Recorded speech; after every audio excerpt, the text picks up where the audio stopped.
মেয়েটা তার বাবাকে ভালোবেসে ফেলেছিল। তাদের ভালোবাসাটা ভালোবাসা ছিল না, ছিল স্বামী স্ত্রীর সম্পর্কের মতো।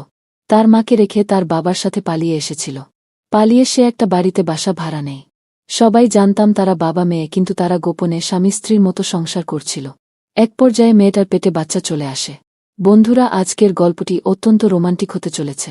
গল্পটি আশা করি আপনাদের সবার অনেক বেশি ভালো লাগবে। আর এই গল্পটি শুনলে আপনাদের শরীরের লোম দাঁড়িয়ে যাবে, সেই সাথে আপনার ওটাও দাঁড়িয়ে যাবে। তাই কোথাও স্কিপ না করে পুরো গল্পটি শুনুন এবং কমেন্ট করে ডাক জানাবেন গল্পটি আপনাদের কেমন লাগলো। আর যদি গল্পটি ভালো লেগে থাকে তাহলে চ্যানেলটিকে সাবস্ক্রাইব করে আমার বন্ধু হয়ে পাশেই থাকবেন। আমার নাম সালমা। আমার পরিবারে মোট ৫ জন সদস্য হয়েছিল। আমার বাবা ছিল কৃষক আর মা ছিল গৃহিণী। আমরা ২ ভাই ১ বোন। আমি ভাইবোনদের মধ্যে সবার ছোট ছিলাম। আমাদের গ্রামের বাড়ি যশোর, কিন্তু আমরা গ্রামের বাড়িতে থাকতাম না। আমার যখন বয়স ৫ বছর তখন আমাদের পুরো পরিবার নিয়ে আমরা রাঙ্গামাটিতে চলে আসি। আমার বাবা গ্রামেতে আমার একটা কাজ খুঁজে পাচ্ছিল না, তাই আমরা সবাই রাঙ্গামাটিতে চলে এসেছি একটা কাজের সন্ধানে। এরপরে আমার বাবা একটা কাজ পায়, তারপর আমরা বাসা ভাড়া করে সবাই মিলে একসাথে থাকতে শুরু করলাম। আমরা যেই বাড়িতে থাকতাম ওই বাড়ির বাড়িওয়ালার সাথে আমার বাবার খুব ভালো সম্পর্ক তৈরি হলো।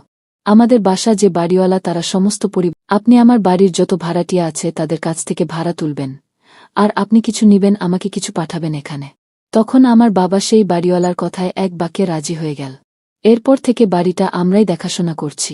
আজকে প্রায় ১-৬ বছর হয়ে গেল আমরা এই বাড়িতেই আছি, আর বাবা এই বাড়িটিকে ঠিকঠাকভাবে দেখাশোনা করছে। তাছাড়া এইবারে সমস্ত ভাড়াটিয়ারা জানত এইবারে মালিক আমরাই। আর এই বাড়িটি পুরো ১০ শতক মাটির উপরে ছিল। আমরা যেহেতু অনেক বছর বাড়িটিকে দেখাশোনা করেছিলাম, তখন বাড়িওয়ালা আঙ্কেল আমার বাবাকে ৫ শতক মাটির দলিল করে দিয়েছিল। কারণ বাড়িওয়ালা আঙ্কেলের সাথে আমার বাবার খুব ভালো সম্পর্ক তৈরি হয়েছিল। তাছাড়া এই বাড়িতে কাজকর্ম করার জন্য আমার বাবা কিছু টাকা ইনভেস্ট করেছিল। বাবা এই সম্পূর্ণ বাড়ি ঘরটি ঠিক করেছিল তার নিজের টাকা দিয়ে। আর এটা দেখে বাড়িওয়ালা আঙ্কেল বাবাকে পুরো ৫ শতক মাটি তার নিজের নামে দলিল করে দিয়েছিল। এখন এই বাড়িটা অর্ধেক আমাদের আর বাকি অর্ধেক ওই আঙ্কেলের। আঙ্কেল বছর ৩ পরে এই বাড়িতে ঘুরতে আসে বিদেশ থেকে। এলাকার মানুষ আর বাড়ির সব ভাড়াটিয়ারা জানে এই সম্পূর্ণ বাড়িটি আমাদের। আমরা এই বাড়িতে আছি প্রায় ১-৬ বছর হয়ে গেল।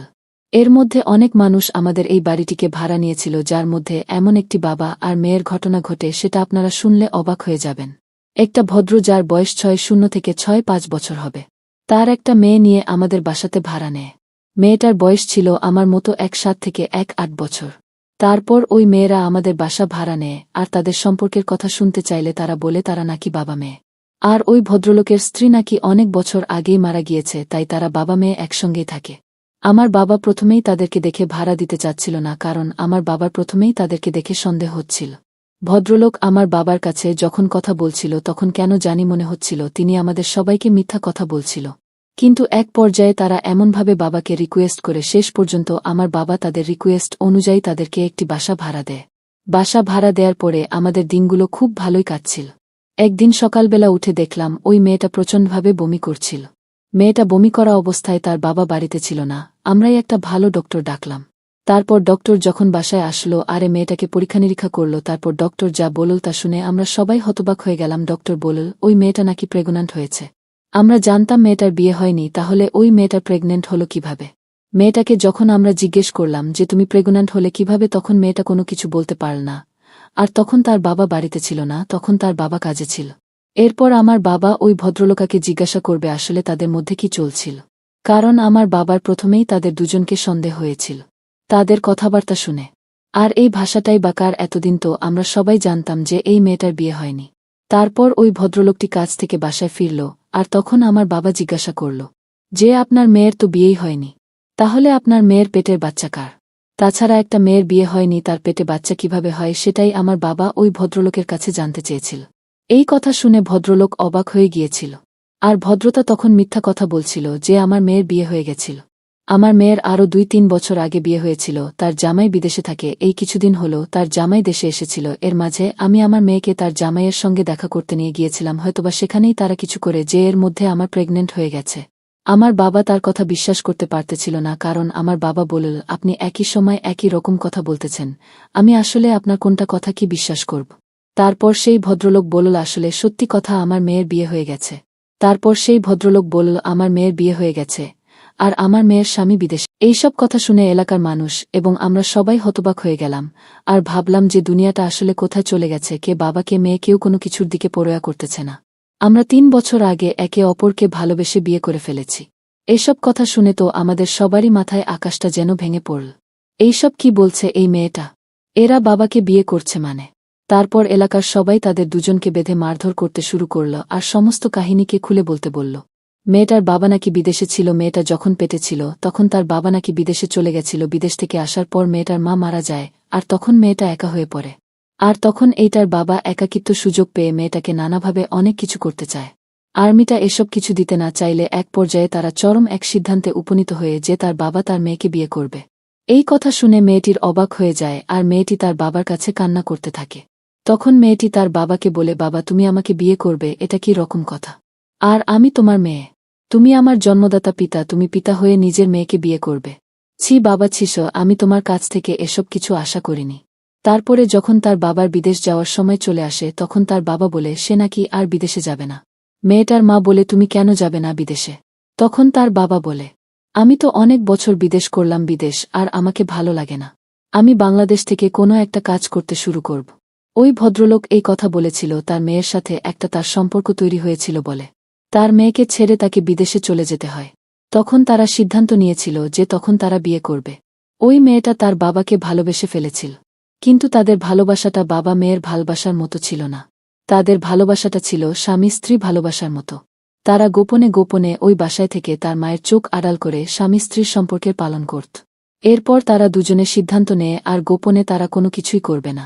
তখন তারা সিদ্ধান্ত নেয় তারা বাড়ি থেকে চলে গিয়ে একে অপরকে বিয়ে করবে এবং সারা জীবনের মতো স্বামী স্ত্রীর মতো জীবনযাপন শুরু করবে।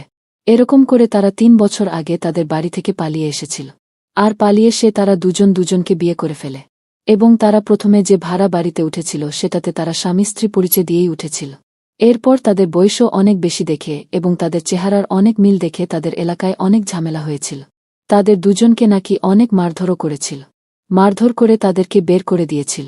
এজন্য তখনকার তারা আমাদের বাসায় উঠেছিল আর তারা পরিচয় দিয়েছিল যে তারা বাবা মেয়ে। কিন্তু সবার সুখের আড়ালে তারা স্বামী স্ত্রীর মতো করে থাকত। আর স্বামী স্ত্রীর মতো থাকলেই তারা সত্যিই কিন্তু বাবা মেয়ে ছিল। ওই মেয়েটার জন্ম তার পিছনে পিতার কাছেই ওই মেয়েটার স্বামী স্ত্রীর মতো এখন থাকে। তাদের ওই সমস্ত কথা শুনে আমরা অনেকেই অবাক হয়ে গিয়েছিলাম। এরপর আমরা সিদ্ধান্ত নিলাম তাদের সবাইকে আমরা এই বিষয়টা তাদের অল ফ্যামিলিকে জানাব। তাদের ফ্যামিলির লোকেরা জানে ওই মেয়েটা হয়তো অন্য কারো সাথে পালিয়ে গিয়েছে, কিন্তু মেয়েটা আছে তার বাবার সাথে পালিয়ে এসে এই সব কিছু করতেছে, এইসব বিষয়ে তারা নাও জানতে পারে। এই জন্য আমার তাদের কাছ থেকে ঠিকানা নিয়ে তাদের ফ্যামিলির সবাইকে জানালাম বিষয়টা। এরপর ওই লোকটার স্ত্রী মানে ওই মেয়েটার মা কান্না করতে করতে আমাদের বাড়িতে চলে আসে এবং এসে দেখে তাদের দুজনকে বেঁধে রাখা হয়েছে। আর মেয়েটার মাকে আমরা সমস্ত বিষয়গুলো খুলে বললাম। আপনার স্বামী আর আপনার মেয়ে তারা দুজন দুজনকে ভালোবেসে ফেলেছিল আর তারা ৩ বছর আগে বিয়েও করে নিয়েছে। এখন আপনার মেয়ের পেটে আপনার স্বামীর বাচ্চা। এইসব কথা শুনে ওই মহিলা চিৎকার করে কান্না করছিল আর ওই মহিলা বলছিল, তারপর ওই মহিলা বলছিল, ছি ছি তুমি এত নিচে নামতে পারলে?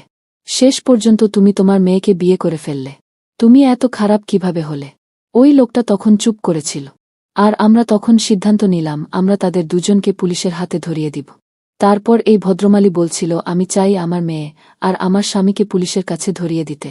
তারপর আমার বাবা আমাদের বাড়িতে পুলিশ নিয়ে আসলো আর পুলিশ এসে তাদের দুজনকে ধরে নিয়ে গেল। আপনারা সবাই সাবধানে থাকবেন। পৃথিবীর সমস্ত সম্পর্কই এখন ভয়ঙ্কর হয়ে গেছে। আসলে নারী পুরুষ তাদের ওই দৈহিক চাহিদাটাকেই প্রাধান্য দিচ্ছে। তাদের মধ্যে কোনো পবিত্র সম্পর্ক থাকলে সেই পবিত্র সম্পর্কের দাম তারা দিচ্ছে না, শুধুমাত্র তারা খারাপ দেখেই যাচ্ছে। বন্ধুরা আপনারা সবাই সাবধানে থাকবেন। বন্ধুরা আজকের গল্পটা আমি এখানেই শেষ করছি। আর আজকের গল্পটা আপনাদের কাছে কেমন লাগলো তা অবশ্যই আমাদেরকে কমেন্ট করে জানাবেন। আর আমাদের এই গল্পটা যদি আপনাদেরকে ভালো লেগে থাকে তাহলে অবশ্যই আমাদের চ্যানেলটিকে সাবস্ক্রাইব করে দিয়ে পাশে থাকা বেল আইকনটি বাজিয়ে দিন যাতে আপনি প্রতিদিন নতুন নতুন আমাদের এই ধরনের গল্পগুলো শুনতে পারেন। আর আমাদের এই গল্পগুলো সম্পূর্ণ শিক্ষণীয় গল্প। সেদিন বাইরে প্রচুর পরিমাণে বৃষ্টি হচ্ছিল। আমি সাদা একটা কাপড় পরেছিলাম আর বৃষ্টিগুলো আমার চুল এগিয়ে দেওয়ায় সেগুলো আমার চুলে পড়ছিল। এদিকে হঠাৎ দরজার ঘণ্টা বেজে উঠল। আমি দরজা খুলে দেখলাম আমার জামাই দাঁড়িয়ে আছে। জামাই আমার পাশে তাকালো আর হেসে হেসে বলল, আজ তো আপনাকে অনেক সুন্দর লাগছে শাশুড়িমা। আমি প্রথম অবস্থায় একটু লজ্জা পেলাম। আর সেদিন রাত কিন্তু আমি আসাতে আপনাদের কোনো অসুবিধা হলো না তো? তখন আমি জামাইকে বললাম, আরে না বাবা, অসুবিধা হবে কেন? আর আমি হাসতে হাসতে বললাম, শুধু একটু ভিন্ন কিছু করার প্ল্যানিং ছিল। জামাই তখন, সম্পর্ক ভালো রাখার জন্য মাঝে মাঝে এভাবে চমক দিতে হয়। আর আপনি সব সময় এমন উদ্ভাবনের চিন্তা ভাবনা করেন, সেটা সব সময় আমাদের কাছে প্রশংসা হয়ে থাকবে। আর আপনি দেখতে খুব অনেক কিউট শাশুড়িমা। তারপর আমি আমার জামাইকে বললাম, এভাবে কত করে দাঁড়িয়ে থাকবে, এবার ঘরে আসো, বসো, আমি তোমাকে নাস্তা করে দিচ্ছি। তারপরে জামাই আমাকে কিছু না বলে আমার দিকে তাকিয়ে আছে। আমি তো জামাইয়ের এই তাকানোর মাঝে অনেক কিছু আন্দাজ করতে পারতেছি। বন্ধুরা, আজকের গল্পটি খুবই স্পেশাল, তাই আমি আপনাদের কাছে অনুরোধ করব, অবশ্যই আমাদের গল্পটি শেষ পর্যন্ত দেখবেন। আর আমাদের এই চ্যানেলে নতুন হয়ে থাকলে অবশ্যই চ্যানেলটিকে সাবস্ক্রাইব করে পাশে থাকা বেল আইকনটি বাজিয়ে দিবেন, যাতে করে আমাদের আপলোড করা ভিডিও সবার আগে আপনি দেখতে পারেন বন্ধুরা। আর হ্যাঁ, তোমরা ওটা নিয়ে দাঁড়িয়ে যাও। আমার বয়স 2-5। ভালো, আমি দেখতে শুনতে অনেক ভালো, তাই এখনও আমাকে কম বয়সী মেয়ের মতো দেখতে লাগে। আর আমি আমার মেয়ের জামাইকে অনেক দিন আগে থেকেই ভালোবাসি। আর জামাইকে আমি আমার সমস্ত মনের কথা জানিয়ে দিতাম সময় মতো করে। জামাই আমার কথাগুলো শুনতে আর আমার কষ্টগুলো বুঝত, আর আমাকে সব সময় সাপোর্ট দিত। আমি আমার মেয়ের জামাইয়ের সাথে কিছু কথা বলতে শুরু করেছিলাম। আর এই সময় হঠাৎ করে আমার স্বামী রতন বাসায় চলে এলো। সে অনেক আগে থেকে বলেছিল যে আজ ও 1 ঘন্টা আগে আসবে, কিন্তু সেই আগের মতোই আবার সে দেরি করে বাসায় এলো। এদিকে আমার জামাই সময় মতো এলে আমি তাকে দরজা থেকে বিদায় করতে পারতাম, আর আমার স্বামী বাইরে থেকে এসেই প্রথমে জামাইকে জড়িয়ে ধরল। আর সে আমার দিকে একটুও দেখল না। এটা দেখে আমি অনেক রেগে যাই। আর আমাদের ঘরে বসে আমার মাথায় অনেক ধরনের চিন্তা ঘুরপাক খাচ্ছিল। আর আমার জামাই আমার পাশে বসেছিল। জামাই আমাকে বলে, শাশুড়ি মা, তোমার কিছু হয়েছে হলে আমাকে খুলে বলতে পারেন। আমি তখন জামাইকে মেয়েটু হেসে বললাম, আরে কই না তো, আমার তো কিছুই হয়নি, আমি এমনিতে এখানে বসে আছি। তখন জামাই আমার দিকে তাকানো আর বলল, এটা তো এমনিভাবে বসে থাকা নয় শাশুড়িমা, আমি বুঝতেছি আপনার মন খারাপ। তারপর আমরা গল্প শুরু করলাম। গল্প করতে করতে আমাদের সাজানো ঘরটা আমার জামাইকে দেখালাম। এরপর জামাই আমাদের ঘরটা দেখে শুনে বলল, অনেক সুন্দর হয়েছে ঘরটা সাজানো শাশুড়িমা। আমি ভেবেছিলাম যে রাগ লাগবে, আমি রতনকে এই ঘরটা দেখাবো, আর রতন অনেক খুশি হয়ে যাবে। এরপর জামাই আমাকে বল, সুন্দরীদের মাঝে এই সমস্ত কিছু গিফট করা দরকার, যাতে করে সম্পর্কটা আরও মিষ্টি এবং মধুর হয়ে থাকে। আর যদি আপনার কোনো সমস্যা হয়ে থাকে তাহলে আপনি আমাকে মাঝে মাঝে করে বলতে পারেন। আমি আপনার সমস্ত সমস্যার আর চাহিদা মিটানোর কথা মাথায় রেখে চলি। আমার জামাই এরকম কথা শুনে আমার মনটা অনেক হালকা হয়ে গেল। আর আমি নিজেই নিজেকে সান্ত্বনা দিয়ে স্বাভাবিক হতে শুরু করলাম। কারণ আমার স্বামী রতন আমাকে ভালোবাসে না, আর অফিসের কাজের চাপে সব সময় আমার থেকে দূরে থাকে। তাই আমি মনে মনে ভেবে নিয়েছিলাম, আমার মেয়ের জামাইকে আমি আমার কাছেই রাখব। তাকে আমি আমার মনের সমস্ত ঘটনা খুলে বলবো। পরের দিন আমার হাজব্যান্ড অফিসের কাছে বাইরে চলে গেল। আর জামাই আমাকে বলল, সকাল 1:00টায় তার অফিসের টাইম। আমার মেয়ের জামাই দেখতে শুনতে অনেক ভালো, অনেক ফিটফাট, আর দেখতে শুনতে আমার একটা দায়িত্বশীল বটে। জামাইকে নাস্তা করে দেওয়ার পর জামাই নাস্তা খেয়ে তার নিজের কাছে কাজের প্রতি মনোযোগ বেড়ে গেল। এরপর জামাই অফিস যাওয়ার আগে আমাকে বলল, আপনারা যদি চান তাহলে আমি আপনাকে রাত্রেবেলা খাবার রেস্টুরেন্টে গিয়ে খাওয়াবো।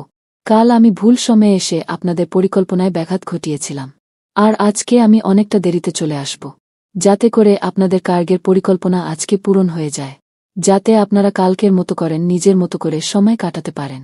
আর তারপরে আমি হাসতে হাসতে জামাইয়ের এসব কথা মেনে নিলাম। আর আমি মনে মনে ভাবতে লাগলাম, আমাদের সম্পূর্ণ সম্পর্কগুলো কতটা মসৃণ হতে পারে আমরা যদি দুটি মন একখানে করে চেয়ে থাকি। রতন সারাদিনও আমার সাথে একটাও কথা বলেনি, যদিও আমি বিকেল বেলা তার জন্য ডিনার রেডি করে রেখেছিলাম বাসার মধ্যে। আমি এই টিকিটটা দেখে জিজ্ঞাসা করলাম রতনকে যে এটা কি। তখন রতন আমাকে বলল, আমি অফিসের এক কাজে কেরালা চলে যাব। আমি তো ভেবে নিয়েছিলাম অফিস পার্টির আয়োজন করা হয়েছে কেরালাতে। তারপর আমি ভেবে নিয়েছিলাম সে আমাকেও নিয়ে যাবে কেরালার পার্টি অফিসে।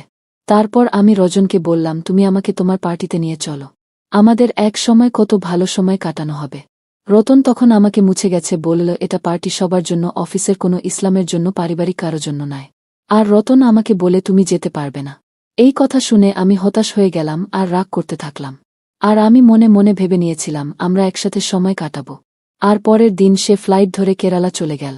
আর সেই সময় আমার জামাই ও অফিসে যাবে বলে তার অফিসে পার্টি আছে, সে পার্টির জন্য প্রস্তুতি নিচ্ছিল। আর জামাই আমাকে বলল, বড় শাশুড়ি মা, আমি আজকে তোমাদের আমার অফিসের পার্টিতে নিয়ে যাব।